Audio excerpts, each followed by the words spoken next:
The circus tent lights flare to life, with a blinding brilliance as the brass band strikes a deafening, triumphant chord that vibrates through the very floorboards.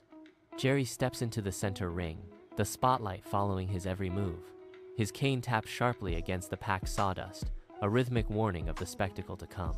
He gestures with a flourish toward a polished black cannon sitting ominously in the shadows.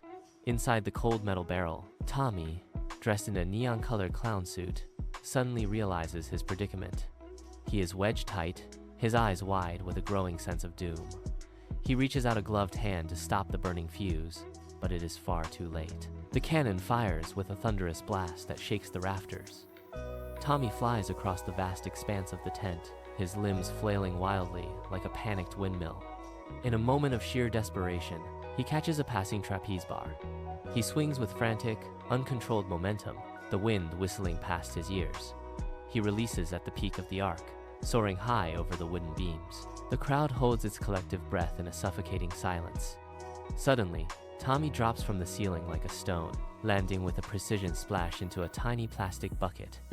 He stands up slowly, dripping wet and shivering, as the audience erupts into a deafening roar of applause. Jerry immediately points his cane toward a thin, silver rope stretched high above the floor. Tommy steps onto the wire, his knees knocking together so loudly they almost provide their own rhythm. He wobbles, his arms outstretched for balance.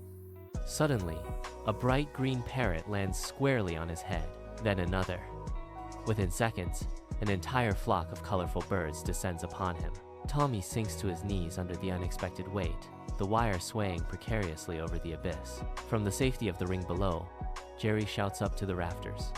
"Spectacular balance, Tommy!" The clown can only grimace as he tries to stay upright amidst a sea of fluttering wings. Next, Jerry guides the trembling clown toward a tall, wooden magic box painted with gold stars. Jerry waves his wand with a confident smirk.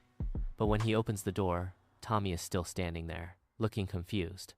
Jerry frowns, waving the wand with more vigor. This time, the box explodes in a magnificent fountain of multicolored confetti and glitter. Tommy emerges from the smoke covered in long, tangled streamers. He looks less like a performer and more like a discarded, half-eaten birthday cake. He blinks through the paper debris, the audience giggling at his bewildered expression. Jerry simply bows, pretending this was exactly what he had intended from the start. Finally, Jerry points to the lion taming ring, where golden predators pace. Tommy freezes at the sight of the massive beasts, shaking his head in a frantic refusal.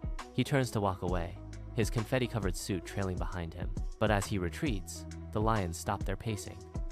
They watch his clumsy, shimmering exit and begin to roll on the ground, their massive jaws opening in what can only be described as roaring laughter. The audience rises to their feet, cheering and whistling for the unintentional comedy. The lions have been tamed not by fear, but by the sheer absurdity of a man covered in streamers. As the curtain falls, Tommy takes a final stiff bow. Jerry leans in from the shadows to whisper, "I will be honest, Tommy, you were actually rather good." Tommy straightens his oversized bow tie and replies, "Do not tell anyone." They both grin as the velvet hides them from the world.